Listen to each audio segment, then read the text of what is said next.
afternoon. This is Franky Howard, Jones County Manager here in Jones County. Just doing a quick update, let you guys know where things stand with the county as far as preparations go for Hurricane Dorian.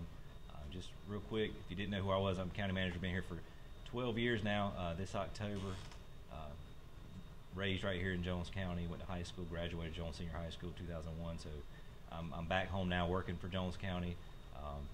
Enjoy it, love Jones County, these are my folks, and I just wanted to take a quick moment too to introduce Timmy Pike, our Emergency Service Director.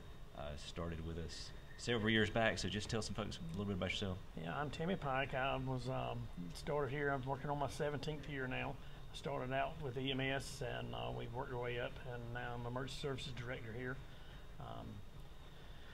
I was born and raised in Jones County as well. I was graduated Jones Senior in 1977. I've been here my whole life.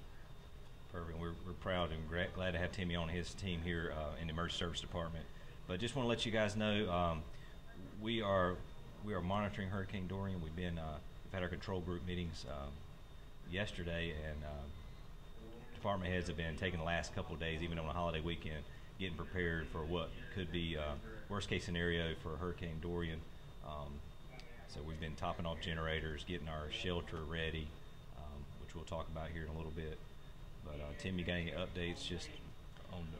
Well, basically, we want to make everyone aware that this is not a Hurricane Florence. We're still monitoring it. It can be a dangerous storm, but we're not expecting the type of flooding we had during Florence. There will be some, if it holds true to what the track is right now, we will see some localized flooding and probably some roadways that will be impassable for short periods of time. And wind gusts they're saying are going to be around the 80-mile-per-hour wind. We can expect 50 to 60-mile-per-hour sustained winds. But like I would just want to reiterate, this is not like Hurricane Florence. And I just want to point out too, and we hear this a lot with the National Weather Service, but do not focus on the category of this hurricane.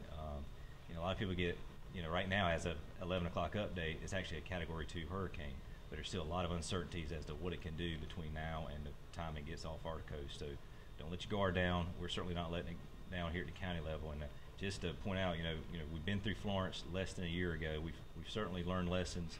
We learn lessons every time we have an event, so we've applied those lessons learned to how we prepared for this storm, and what we're doing right now is just one of those types of things where we're trying to get communication out to the citizens of Jones County, let them know what they need to be doing and expecting to prepare for this storm. Just wanted to point that out. Don't get caught up on the category.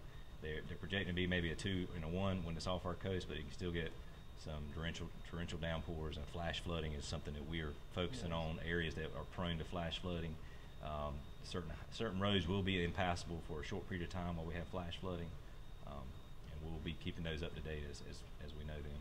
Right, and we do still have people in camper trailers, the FEMA trailers, and we've made contact with every one of those so far, and we just want to reiterate the shelter will be open.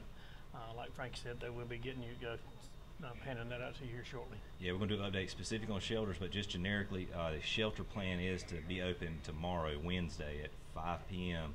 at the Jones County Civic Center. So we have staff getting geared up for that. So that is the plan. We're actually going to have a transportation plan to try to get folks to the shelter that can't get here on their own. So we're going to roll that out here shortly as to where the pickup points are going to be at for that throughout the county. Anything else, Timmy, on what to expect? Well, other than the flooding, I think, just like Frank said, this is going to be a smaller storm, but this can still be very dangerous. Just, keep your guard up and keep your abreast of the weather, and please give us a call if you see anything we need to know. Just want to point out too, like I mentioned, control groups have been meeting since yesterday. We put in several requests through the state EOC. We've already received some of those items as late as yesterday afternoon. We have requested additional things such as an ambulance team and a swift water rescue team in the case that we will need it. I just want to point out too, I just want to thank Sheriff Danny Heath. He and his team have taken the last several months accumulating assets through the federal government. They're available to law enforcement agencies, so we really want to give him shout out and kudos that they've got those assets here to use in Jones County in case of a time as this, when we don't have the resources to buy them ourselves. So they got high wheel vehicles and boats and things that we can use here in the county. So with that, just stay tuned. I want to point out too that the Jones County Emergency Services Facebook page is now live, and we're going to push that out on our county page. But that's where we're going to put all our weather updates. We'll have that available. Just want to make sure that people are subscribed to that, like it, and share it with your friends and neighbors.